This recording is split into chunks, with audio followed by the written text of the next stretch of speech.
네, 시청자 여러분 안녕하세요. 투더 골드문 진행의 문다현입니다. 오늘 새벽 또 중요한 경제 지표가 발표가 됐습니다. 소비자 물가지수가 다시 한번 이 40년 만에 최고치를 찍었다라는 뉴스가 나왔는데요.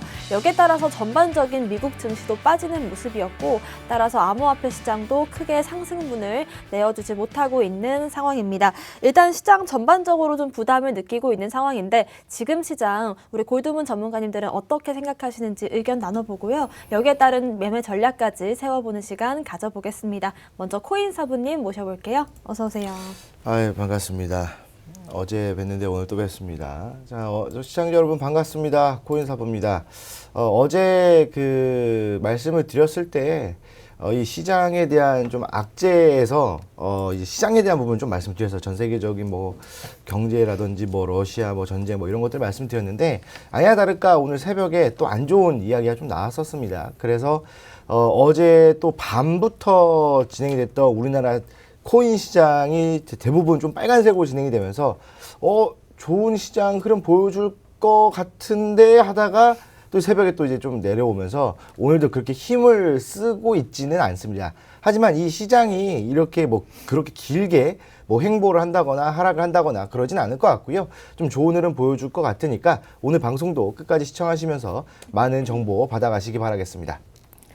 네, 일단은 잠깐 이 시장의 부담을 느낄 수 있는 그런 경제 지표가 발표가 됐는데 장기적으로 가진 않을 것이다 라는 말씀을 주셨습니다. 잠시 뒤에 시장의 전반에 걸친 이슈들 체크해 보도록 하고요. 비트 필승님 모셔보겠습니다. 어서 오세요. 네. 현재 비트코인은 5천만 원 선상에서 위아래로 흔드는 이제 불안한 모습을 연출하는 시장이 나오고 있습니다. 현재로서 이제 총매제 이렇다 할 만한 강한 호재성 이슈, 총매제 이슈가 없는 상황이고, 오늘 방송 같은 경우에는 이제 악재성 이슈가 시장에 얼만큼 반영됐고 그리고 반영될지에 관해서 알아보시면서 이제 단기적, 장기적 이 미래적 전망을 알아보고 이제 암호화폐에 대한 가치를 알아보는 시간을 가지길 바라겠고, 또 오늘도 좋은 종목 있으니까 영상 끝까지 시청하시면서 종목 잡아가시길 바라겠습니다. 네, 끝까지 시청하시면서 지금 시장에서 또 어떤 종목들을 포트폴리오에 담으면 좋을지 체크해 보시길 바라겠습니다. 먼저 시장 악재들부터 살펴볼 텐데요. 코인사부님. 어제 말씀드렸던 거랑 조금 이제 결을 같이 하는 악재를 좀 가지고 나왔습니다. 왜냐하면 시장에 뭐 직접적으로 타격이 되는, 그러니까 시장 안에서 나오는 뭐 악재나 뭐 이런 것들이 없고 대부분 다 이제 겉에서, 그러니까 이제 경제적으로 좀 영향을 주는 것들인데, 지금 현재 물가 뭐 새벽에 뭐 이슈가 나와서 아시겠지만 물가, 그다음에 유가 뭐 이런 것들이 지금 이제 폭등 수준입니다. 폭등 수준으로 좀 상승을 했고 이제 반등에 좀 실패를 했다라고 좀 보고 있는데, 어제 같은 경우에 이제 정부, 그러니까 우리나라 정부 말고 미국 정부에서 시장이 반등할 것이다라고 이게 낙관적인 이야기를 했어요. 시장 좋을 것이고 괜찮을 것이다, 이런 이야기가 나왔었는데, 그래서 미국 시장 같은 경우에 장 시작하고 나서 좋은 흐름 보여줬단 말이에요. 갑자기 상승하다가 팍 꺾이면서 결국에는 마이너스로 마감을 했습니다. 그 이유는 여러분들 아시는 이슈, 뭐 이제 CPI 지수가 너무나도 높게 나왔다, 그다음에 뭐 유가도 엄청나게 폭등을 했다, 뭐 이런 것들 때문에 그렇습니다. 근데 이런 것들이 이제 공포 심리를 좀 자극을 해서 하락에 대한 그 불안 요소가 좀 더 커지는 뭐 그런 상황이 되겠죠. 제가 어저께 말씀을 드렸던 것처럼 이제 시장이 좀 안 좋은 상황이라고 나온다면 이것들이 이제 도미노 현상이 일어나요. 그러니까 내가 매도를 했어요. 근데 내 매도 물량을 보고 다른 사람이 매도를 합니다. 그럼 그 매도 물량을 보고 또 다른 사람이 매도 물량을 걸어요. 그러니까 이런 이제 도미노 현상이 일어날 수 있기 때문에 이걸 이제 공포 매물이라고 하죠. 그래서 하락을 팍 했다가, 공포 매물 같은 경우는 하락이 심합니다. 그랬다가 회복도 엄청나게 빨리 올라오는 게 이 공포 매물의 특징이거든요. 근데 지금 중요한 것은 뭐 그런 것들이 아니라 이 물가와 유가를 어떻게 잡는 것이냐가 좀 가장 중요할 것 같아요. 특히 물가가 올라간다라는 것은 이 금리 상승을 야기시키는 거죠. 그러니까 물가가 계속 올라가니까 연준에서도 공격적으로 금리 인상을 했어요. 그러면서 이 연준에서 금리 인상을 해버리면 우리나라 한국은행에서도 금리 인상을 할 수밖에 없는데, 우리나라 한국에서 금리 인상한다고 하더라도 시중은행에서는 더 올릴 수밖에 없거든요. 그렇다라고 했을 때 제가 저번에도 말씀드렸지만 뭐 담보대출을 받았던 분들이 뭐 한 달에 30만 원씩 내다가 갑자기 80만 원, 또 갑자기 100만 원 이렇게 낸단 말이에요. 근데 지금 이게 계속 진행이 된다면 100만 원 그 이상, 뭐 120만 원, 뭐 130만 원 이렇게 낼 수도 있는 상황인 거죠. 그러면 그거에 대한 부담은 고스란히 이 투자금 회수로 진행이 되고, 투자금 회수는 당연히 매도 물량이 커진다라고 좀 보시면 될 것 같습니다. 그래서 사실 이 물가에 대한 부분들이 굉장히 좀 중요한 상황인 거고, 제가 처음에 이 물가를 얘기했을 때 저는 체감을 못한다라고 말씀을 드렸거든요. 왜냐면 전 뭐 장을 보거나 그러진 않으니까. 자, 그런데 제가 한 2, 3주 뒤에 체감이 된다라고 말씀을 드렸고, 지금은 완전 체감을 하고 있어요. 여러분들도 지금 엄청나게 체감하고 있겠죠. 뭐 다른 뭐 우리가 식자재비나 이런 것들이 다 올라갔고, 특히 그 어떤 뉴스를 보니까 뭐 국밥 가격이라든지 뭐 이런 외식에 관련되어 있는 가격들도 대부분 다 뭐 5%대에서 10% 사이 요 안쪽에서 다 상승이 일어났다고 하더라고요. 그래서 뭐 외식하기 무섭다 뭐 이런 기사도 있었는데, 이런 부분들이 당연히 생활비가 증가가 되는 상황이 나온 거고, 그럼 월급은 여러분들 증가하나요? 월급은 동결이잖아요, 거의. 그렇기 때문에 생활비가 증가한다면 투자금이 줄어들 수밖에 없다라고 보시면 될 것 같고요. 그다음에 여러분들 이제 자동차를 이제 운전을 하시는 분들은 아시겠지만 지금 기름값이 너무나도 힘듭니다. 그러니까 예전에 기름값 비싸다가 정부에서 이제 유류세 인하를 하겠다라고 하면서 잠깐 행복했었죠. 잠깐 정말 뭐 엄청 싼 건 아니지만 그래도 최근에 가격에 비하면 정말 좀 싼 가격의 기름으로 이제 좀 넣었는데, 그게 한 일주일인가 2주인가 아마 제가 기억으로는 그랬던 것 같아요. 그러다가 갑자기 전쟁이 일어나면서 지금 유가가 거의 2,000원대로 제가 알고 있거든요. 뭐 일반 휘발유가 2,000원, 그 다음에 뭐 고급 휘발유 같은 경우에는 뭐 2,200원 이상, 그 다음에 경유 가격이 거의 휘발유랑 맞먹는 상황으로 나오기 때문에 지금 이 유가도 엄청나게 상승을 했다라고 하기 때문에 또 이 운전하시는 분들도 이것도 부담이 될 수밖에 없습니다. 자, 근데 요즘 뭐 집에 차 한 대는 거의 대부분 있으실 거고, 또 대부분 2대 또는 3대 막 이렇게 있는 분들도 있을 거 아니에요. 근데 이제 그런 사람들도 이 유류비에 대한 이런 또 이제 그 경비잖아요. 이런 것들도 또 증가하니까 상당히 이 힘든 상황이 또 일어나고 있지 않는가라는 생각이 듭니다. 그래서 우리나라 정부에서도 제가 날짜는 잘 기억이 안 나는데 뭐 이번 주인가 다음 주인가에 강제적으로 내리겠다라고 발표를 했거든요. 그래서 뭐 리터당 60원에서 80원 정도 강제적으로 내리겠다라고 하는 발표가 있었기 때문에 아마 그런 부분들은 조금 해소가 되겠지만, 그래도 근본적인 부분들, 이 굉장한 물가 상승률, 그다음에 유가 폭등, 이런 것들이 좀 해결되지 않으면 시장이 전반적인, 그러니까 우리가 기억하고 있는 예전에 그 월 초에 연초에 그 엄청난 불장, 그거를 좀 기대하기는 힘들지 않을까라고 말씀을 드리겠습니다. 네, 우리가 정해진 자산 안에서 또 투자금을 나누려면 일단은 물가와 유가가 폭등을 할 경우에 당연히 투자금이 줄어들 수밖에 없는 상황이 나오는데요. 그런 부분들을 좀 구조적으로 짚어주신 것 같습니다. 특히나 지금 상황에서 매도 압박이 좀 더 거세질 수 있다는 점 체크해 보시길 바라겠고요. 비트 필승님의 악재도 살펴보겠습니다. 네, 오늘 제가 가져온 악재 이슈는 총 2가지가 있습니다. 첫 번째로는 모두 다 아시다시피 어제 저녁에 있던 소비자 물가지수, 미국 소비자 물가지수 이 CPI 관한 설명이 되겠는데, 이제 8.5% 올라서 40여 년 만에 또다시 최고 수준을 기록했다라는 발표가 있었습니다.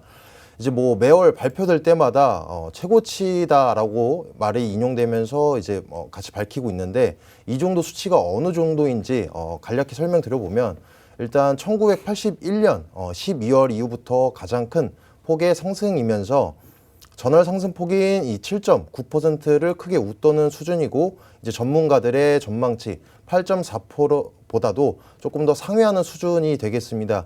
그리고 이제 뭐 변동성이 큰 에너지, 그리고 이제 식품을 제외한 이제 근원 소비자 물가 지수만 본다고 하더라도 전년도 동월 대비 이제 뭐 6.4%, 그리고 전월보다도 0.3%에 각각 올랐다라는 집계 발표가 되겠습니다. 우리들이 시청자분들, 그리고 이제 우리 투자자분들께서 보실 때 여러 시장 시황을 이제 다각화해서 알아보셔야 되는데, 이것 또한 물가 지수 또한 우리가 알아야 되냐라고 의문점을 제시할 수도 있겠지만 정말로도 중요합니다. 현재 저희가 주목해봐야 될 시황이 많죠. 뭐 코로나 팬데믹에 대한 전파 상황이라던가 현재로서는 이제 러시아 사태도 있겠고 금리 인상도 알아보셔야 되는데 우리가 왜 소비자 물가 지수에 관해서 눈여겨봐야 되냐 간략히 설명드려보면 일단 제가 뭐 기존에 말씀드린 것처럼 이제 돈에 대한 개념의 원리를 아신다라고 한다면 우리는 소비자 물가 지수를 잡기 위해서는 그러니까 인플레이션 잡기 위해서는 이제 금리 인상이 불가피한 상황입니다. 우리 돈이 어떻다라고 말씀드렸었죠? 돈 같은 경우에는 이제 돈의 유동성을 위해서는 지속적으로 돈을 찍어낼 수밖에 없고 거기다가 또 이제 유동성을 위해서도 이제 계속적으로 빚을 일궈 나갈 수밖에 없다. 그러니까 지금 현재 우리 제롬 파월 같이 이제 미국 시장에서 먼저 우리 기축통화의 미국에서 중점적으로 돈에 대한 시장 원리를 우리가 적용을 시키고 있지만 이거를 이제 현재 SEC에서 그러니까 현재 미국에서 주도를 잡고 있습니다. 그 시간적인 폭이 조금 늘어지고 짧아질 뿐인 것이지 우리는 계속적으로 원천적으로 금리 인상, 그러니까 이 인플레이션이 다가올 수밖에 없습니다. 전체적인 시장이. 그래서 우리가 소비자 물가 지수를 보는 이유가 이 금리 인상 때문에 바라보는 것인데 여러분들이 보셨을 때도 다음 달에도 이제 소비자 물가 지수가 더 우회하고 시장이 더 안 좋아지는 것이 아니냐라고 우려하실 수 있겠지만 그 부분은 크게 우려하시지 않아도 된다라고 설명드려보면 일단 다음 주입니다. 4월 18일 날 미국 세금 신고가 있습니다. 마감일인데 일단 세금에 관해서 또 아시다시피 한국보다도 미국이 세금이 더 세죠. 그래서 현금화 하려고 하는 모습이 강할 겁니다. 그렇다라고 한다면 미증시랑 그리고 우리나라 증시 포함해서 이제 암호화폐 시장에도 악영향을 끼치겠지만 항상 우리 금리 인상도 그랬고 코로나 팬데믹도 그랬고 항상 시장은 선반영 되어 있기 때문에 4월 18일 정작 4월 18일 날에서는 오늘 어제와 그제 같이 큰 하락폭이 있었을 때 이러한 부분 또한 이제 선반영 됐다. 그래서 크게 우려하지 않으셔도 된다라고 설명드릴 수 있겠으면서 일단 소비자 물가 지수를 지속적으로 우리는 바라봐야 됩니다. 전체적으로 반영됐다라는 말씀은 아니고 일단 저번 주 상간, 요번 주 초반까지만 해도 지금 크게 빠지고 있는 시장이 비트코인이 기술적인 하락세, 건강한 조정세가 나올 부근에서 이런 악재성이 같이 접목된 하락세다라고 인지하시면 되겠습니다. 그리고 이어서 두 번째 악재 이슈에 관해서 말씀드려보면 바로 도지코인입니다. 도지코인 같은 경우에도 제가 월요일 날 악재 이슈로 가져왔었는데 지속적으로 도지코인 같은 경우에 지금 호재성 이슈가 나왔습니다. 오늘도 나왔는데 그 내용으로 설명드려보면 도지코인 재단 소속 이 UX 그리고 UI 및 그래픽 이제 도지 디자이너가 13일 날 이제 자신의 트위터를 통해서 글을 올렸습니다. 글 내용이 테슬라가 웹사이트 내 새로운 서비스 이제 자바스크립트 파일을 추가됐다라고 이제 도지코인에 대한 호재성 이슈를 내보냈는데 이걸 왜 또 오늘 제가 악재로 가져왔냐 설명드려보면 일단 도지 아시다시피 작년 5월 상승장 상반기 때 5월 달에 일론 머스크의 트위터 그 말 한마디로 엄청난 가격 상승을 일으켰었습니다. 추후적으로도 12월 달, 1월 달에도 도지에 관한 언급을 진행하면서 도지에 대해서 시장이 빠지고 있는 와중에서도 도지만 혼자 이제 조금씩 10% 내외로 이제 상승세를 보였었는데 우리는 이걸 보면서 도지에 관한 호재가 아니냐, 뭐 이제 스페이스 X라든가 테슬라에 관해서 도지코인이 인용되면서 최근에는 이제 트위터에까지도 도지를 인용하면서 조금 미래 전망이 밝은 거 아니냐라고 호재성을 생각하시고 매매를 진행하실 수도 있겠지만 저는 거의 원천적으로 이건 악재에 가깝다라고 말씀드릴 수 있겠습니다. 물론 이제 도지코인에 대한 방향성은 미래적 전망 가치는 아무도 알 수 없습니다. 현재 이제 뭐 하드포크를 진행하면서 도지코인에 대한 이제 기획성이 확장된다라고 하면서 이제 또 방향성이 굳혀진다, 새로운 기획성이 나온다라고 한다면 도지는 지금보다 월등히 더 좋아질 수도 있겠지만 현재 우리가 객관적인 지표로서 바라볼 수 있는 것만 본다면 민코인의 대장으로서 발행량도 제한적이지 않고 있고 또 이제 이러한 정말 전망이 좋다. 우리는 이 회사 그러니까 트위터에 이제 일론 머스크 입장에서 도지를 인용하겠다라고 밝힌다라고 한다면 이제 트위터로서 밝히는 것이 아니라 현재 스페이스 X 그리고 트위터에 대한 주식 정보처가 있죠. 이 공시를 내보내면서 충분히 입장을 밝힐 수도 있겠는데 그러한 것도 인용하지 않고 하다못해 이제 파트너십 체결, 주식으로 따지면 이제 모유 같은 거죠. 이제 파트너십 체결이라도 맺었다라는 이제 기사 언론을 통해서 발표를 해야 되는데 그게 전무하고 그저 트위터로 인한 글로 인한 이제 입장을 내뱉는 모습은 이제 투자자들을 기만하는 행위다라고 생각하면서 저는 이것은 엄청난 악재다라고 말씀드릴 수 있겠습니다.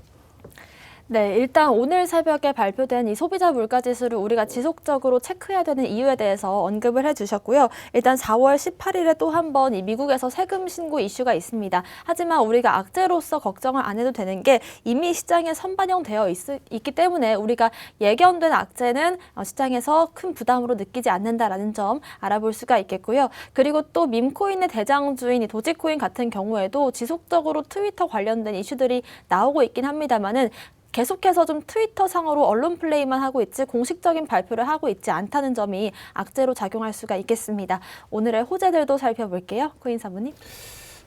지금 쭉 훑어보니까 뭐 그렇게 뭐 이렇다 할 호재가 별로 이렇게 없습니다. 그래서 뭐 누가 뭐 롱을 잡았네 뭐 이런 거밖에 없어서 좀 이제 시장에 대한 부분들을 조금 보자면 최근에 시장이 많이 하락을 했었죠. 한번 훅 꺼진 다음에 뭐 횡보를 하다가 한 번 더 훅 꺼졌습니다. 그리고 나서 어제 오늘 조금 이어오고 있는데 그래도 좀 희망적인 건 제가 방금 말씀드렸던 이런 안 좋은 이야기들도 있고 뭐 그렇지만 지금 현재 시장은 그래도 지지 라인대를 잘 형성하고 있다라고 좀 보고 있는 거거든요. 그래서 뭐 지금 시장에서의 지지 라인대 형성은 잘 하고 있는데 그래도 하락에 대한 조짐은 좀 보이긴 해요. 하지만 이런 부분들이 뭐 장기화되거나 뭐 또는 뭐 우리가 좀 불안해할 만한 엄청난 더 큰 하락이 온다거나 뭐 그럴 것 같지는 않습니다. 충분히 반등을 할 수 있는 구간에 와 있는 것 같고요. 그렇다고 한다면 뭐 조금 횡보나 하락, 약간 하락하고 좀 횡보하다가 한 번 더 올라갈 수 있을 만한 부분들이 충분하다라고 좀 보여집니다. 차트를 보면서 다시 한 번 더 좀 설명해 드릴 텐데 지금 비트코인이 최근에 한번 이제 여기서 한번 반등이 나왔었죠. 그리고 나서 쭉 내려왔다가 여기서 이제 삼각형을 만들어주면서 왔었어요. 근데 여기서 한 번 더 눌렸다가 여기서 올렸으면 좀 좋았지 않았나라는 생각이 드는데 중간에 한번 이 3파동에서 한번 팍 치고 올라왔거든요. 그리고 나서 지지라인 때 잡고 올라왔다가 어떻게 보면 여기서 쌍봉을 만들어주면서 저항을 받았습니다. 그래서 사실 이런 부분에서 쌍봉 저항을 받으면 내려온다라고 우리가 알고 있기 때문에 여기서 양봉의 그 종가와 음봉의 시초가 만들어주는 두 구간이 나왔습니다. 제가 예전에 방송에서 올라가다가 양봉의 종가와 음봉의 시초가를 맞춰주는 구간이 나오면 하락 시작이라고 말씀드렸죠. 근데 이제 뭐 밑에서는 반대겠죠. 그래서 여기서 지금 보면은 딱 두 구간에서의 그런 구간이 보여지고 아니나 다를까 쌍봉이 만들어지면서 하락이 나왔단 말이에요. 그리고 나서 횡보를 하는데 지지라인대를 잡았지만 사실 이쪽에서의 물량대 형성이 없었기 때문에 여기서 어느 정도 좀 지지라인대 받쳐주다가 한 번 더 훅 빠졌다라고 좀 보여집니다. 하지만 지금 여기서 보시게 되면은 여기 위에서는 양봉의 종가, 음봉의 시초가라고 말씀드렸지만 밑에서는 음봉의 종가와 양봉의 시초가가 되겠죠. 그러면은 반등을 할 수 있는 구간을 만들어준다라고 그때 말씀을 드렸었는데 지금 이 구간과 이 구간, 그러니까 첫 번째 이 지지라인 때와 여기 두 번째 지지라인 때의 다른 점이 뭐냐면 여기서는 물량대 형성이 없었다라고 한다면 여기서는 물량대 형성이 존재하고 있다라는 거예요. 그러면 이게 무슨 말이냐? 그 매매를 하다 보면 이 물량대 이런 말이 많습니다. 그게 뭐냐면 그 가격대에 매수를 해가지고 홀딩하고 있는 사람들의 얘기입니다. 그러니까 이쪽에 물량이 많다라는 거예요. 그럼 잘 보세요. 여기서 이제 그 매수하는 사람, 홀더들이 별로 없었기 때문에 여기서 아무리 새로운 사람들이 와서 받쳐준다고 하더라도 내려갈 수밖에 없다. 하지만 예전부터 여기서 물량대가 많이 쌓여 있다라고 한다면 이 사람들이 팔지 않는 한 이 가격이 떨어질 리는 쉽지 않다라고 보는 겁니다. 그러면 여기서 물량대가 받쳐주고 있다라는 것은 한마디로 이쪽에서 지지라인 때 한 번 더 뭐 이번 주 안이 되겠죠. 이번 주 안에 여기서 횡보를 좀 하다가 반등이 한 번 더 나온다라고 했을 때 어디까지입니까? 한 5,300만 원 정도? 여기 또 물량대가 쌓여 있을 거 아니에요, 이 사람들.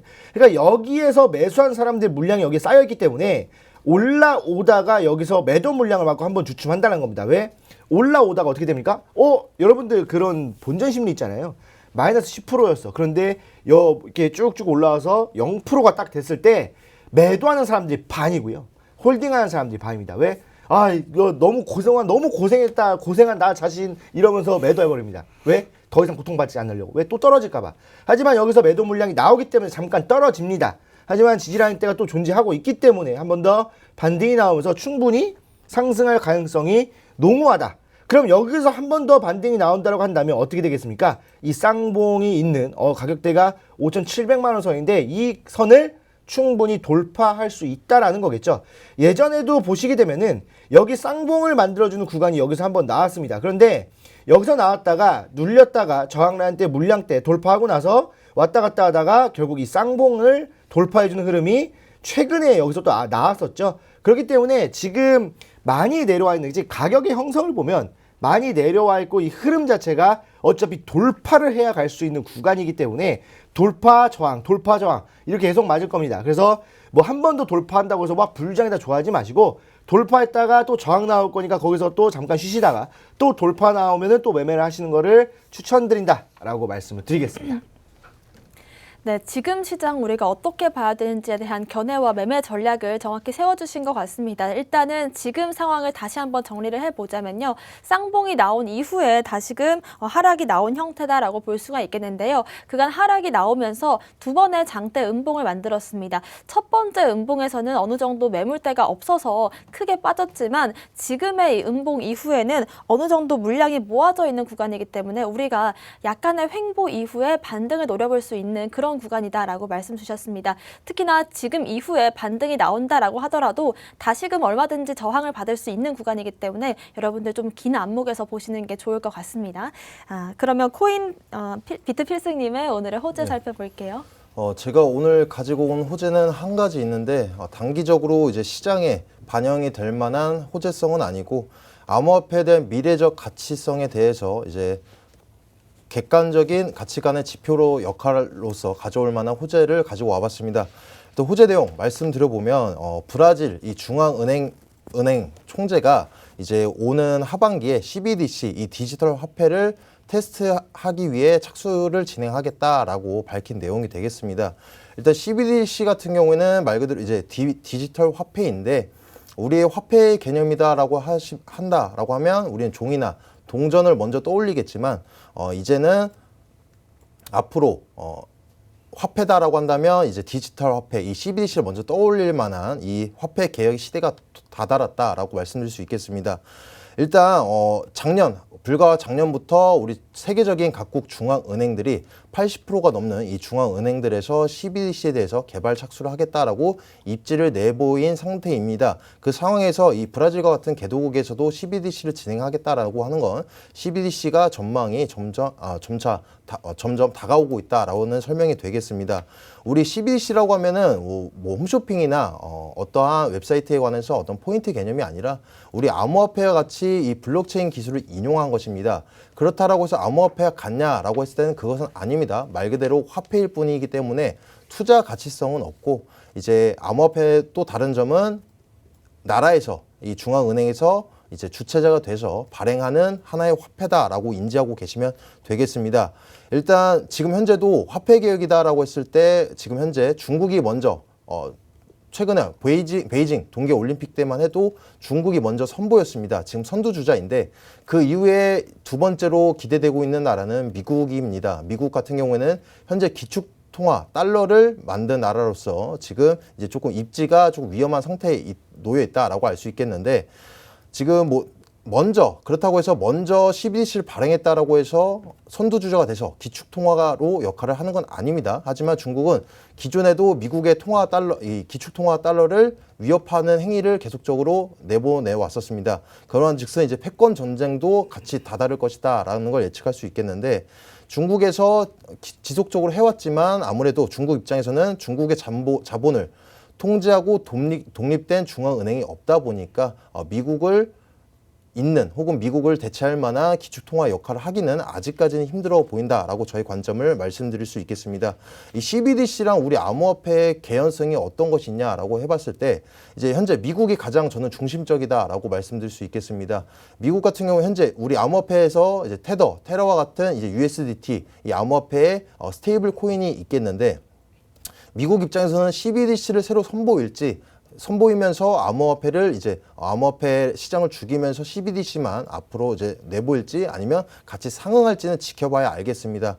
하지만 우리 미국 같은 경우에는 현재 기축통화의 달러에 대한 이해도도 높기 때문에 이 암호화폐 스테이블 코인을 인용해서 어떻게 상응할 거다라고 저는 기대가 보여지고 있는 상황이고, 스테이블 코인이 만약에 좀 기대 상응되는 반응이 온다라고 한다면 이제 탈중앙화 거래소들이 눈여겨볼 만한 상황에 놓여 있다라고 말씀드릴 수 있겠습니다.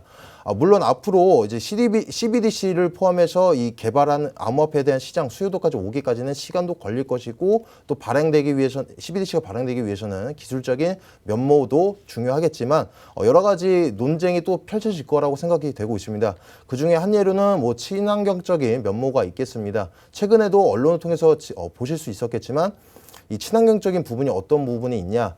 바로 노드입니다. 이제 신뢰도를 입히기 위해서 이 노드를 우리가 그러니까 노드를 통해서 신뢰도를 암호화폐에 입히고 있는 상황인데, 노드를 거듭해 온다면 이 정기적 집약처로서 탄소가 많이 발생돼서 친환경적이지 못하다라는 이슈가 나왔었고, 앞으로도 또 나올 거라고 예측이 되고 있습니다. 하지만 이제 그런 부분도 우려할 부분은 충분히 아니다. 왜냐하면 이제 현재 우리 전기 자동차처럼 전기 자동차도 눈에 보여지는 거는 탄소가 나오지 않기 때문에 친환경적이다라고 인지를 하고 있지만, 그 전기가 어디서 만들어 온지 생각해 본다면 충분히 그것도 친환경적이지는 못하다. 그렇게 따지면 수소 자동차가 맞다라고 생각하고 있습니다. 수소 자동차는 이제 애초에 원료가 수소이기 때문에 지구상에 가장 많은 이제 기체이면서 애초에 발생되는 이 수소도 이제 끌어올리는데 우리가 전기를 만들어내는데 이제 기름과 석탄을 쓰지 않기 때문에 그게 더 친환경적인데도 왜 지금 전기 자동차가 쓸까요?